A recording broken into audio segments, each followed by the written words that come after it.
Hello mga sis, for today's video ay magluluto naman ako ng ginisang munggo mga sis. Lalagyan natin ng dilis at saka konting chicharon baboy. At sa isang kawali nga mga sis ay magpapainit tayo ng mantika syempre. At ilalagay natin yung ating dilis.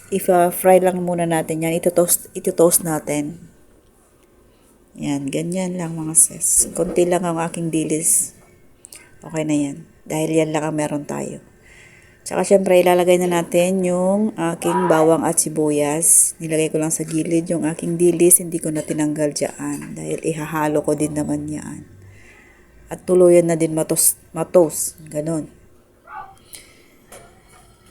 At ayan mga sis. Ganyan nga sinasabi ko. Ihahalo lang din. Pagkatapos nga ayan ay magisa yung ating sibuyas at bawang ay ilalagay ko na din dyan yung aking pinalambot na munggo mga sis. Ayan. Meron akong pinalambot dyan na munggo. Ilalagay na natin. Ayan. At ayan, sa puntong to mga sis ay hindi pa naman siya masyadong malambot yung ating munggo. Kaya ituloy pa rin natin ang pagluluto. Timplahan ko lang to. Lagyan ko ng asin. Lagyan ko ng paminta. Lagyan ko na din ng konting patis at saka konting magic sarap. Yan.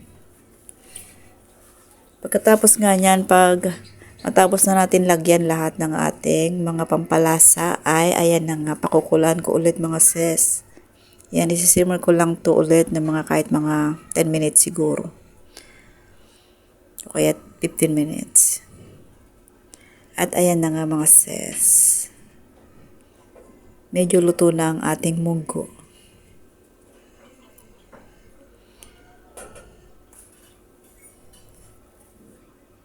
At syempre, hindi mawawala tikiman tayo mga sis. O tikman muna.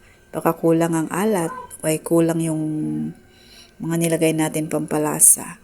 At ayan na nga, naglagay ako dyan ng dahon ng malunggay.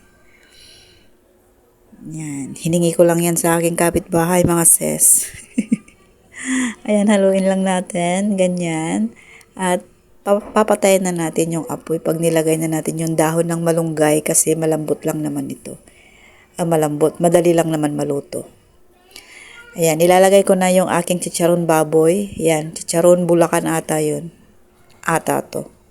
Chicharon Bulacan. Galing Bulacan. O, yan, nakalagay sa label niya. Binasa ko lang. Ayan na nga mga sis, ilalagay ko na yung aking chicharon at papatayin ko na din yung apoy. Ayan, para tuluyan ng lumambot yung ating chicharon. No, ganoon lang mga sis, meron na tayong munggo. Pwede nang kumain. Diba?